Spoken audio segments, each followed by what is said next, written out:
surat-surat yang dibaca pada waktu tertentu. Para santriwati yang dimuliakan Allah Subhanahu wa taala, di sana ada ya ayat-ayat Al-Qur'an, surat-surat Al-Qur'an yang kemudian disunahkan untuk dibaca pada waktu-waktu khusus. Disunahkan ketika sholat subuh pada hari Jumat, yaitu sholat subuh pada hari Jumat. Setelah bacaan surat Al-Fatihah, di rakaat pertama membaca surat As-Sajdah hingga akhir.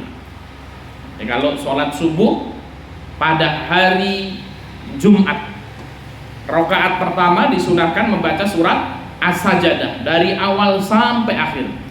Lantas di rakaat kedua membaca surat Al-Insan hingga akhir.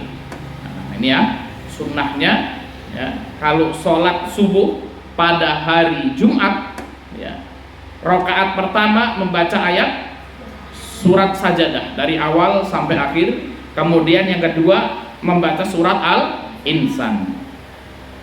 Hendaknya ia tidak hanya membaca beberapa ayat dalam setiap surahnya lantas memanjangkan bacaannya, tetapi hendaknya ia membaca keseluruhan ayat dalam dua surah tersebut dengan tartil. Kemudian selanjutnya disunahkan ketika sholat Jumat di rakaat pertama membaca surat Al-Jumu'ah hingga akhir, serta di rakaat kedua membaca surat Al-Ghasyiyah. Nah ini ya, jadi kalau Jumatan ya, sholat Jumat itu ya, rakaat pertama membaca surat apa? Al-Jumu'ah dari awal sampai akhir. Nah ini biasanya kalau di tempat kita dibaca di akhirnya saja kan gitu ya, dibaca di akhirnya saja. Tapi sunnahnya adalah dibaca dari awal sampai akhir. Ustaz, bagaimana kalau bacanya di akhirnya saja? Ya sah, karena membaca surah setelah Al-Fatihah ini hukumnya adalah sunnah ya. Tapi kalau ingin mengikuti sunnahnya ya, ketika seseorang sholat Jumat, rakaat pertama imam membaca surat Al-Jumu'ah dari awal sampai akhir, kemudian di rakaat kedua ia membaca surat Al-Ghasyiyah.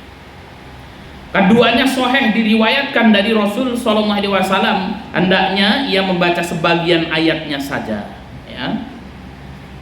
Kemudian yang selanjutnya, para santriwati yang dimuliakan Allah Subhanahu wa taala, disunahkan ketika sholat Id di rakaat pertama membaca surat Qaf, dan di rakaat kedua membaca surat Al-Qamar hingga akhir. Nah ini ya, kalau kita sholat Id, baik Idul Fitri maupun Idul Adha, baik Idul Fitri maupun Idul Adha, maka di rakaat yang pertama membaca surat Qaf dari awal sampai akhir.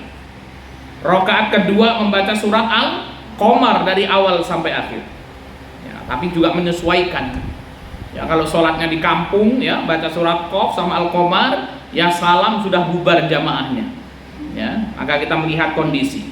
Maka ada alternatif yang kedua, diperbolehkan pula membaca surat Al-A'la, Sabbihisma Rabbikal A'la, serta surah Al-Ghasyiyah pada rakaat yang kedua.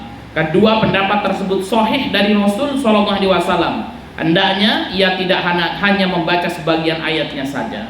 Nah, ini biasanya kalau di tempat kita yang dibaca adalah apa? Sunnah yang kedua ini ketika sholat Idul Fitri dan Idul Adha. Di rakaat pertama membaca Sabbihisma Rabbikal A'la, di rakaat yang kedua membaca Al-Ghasyiyah ya. Baik, tafadhali.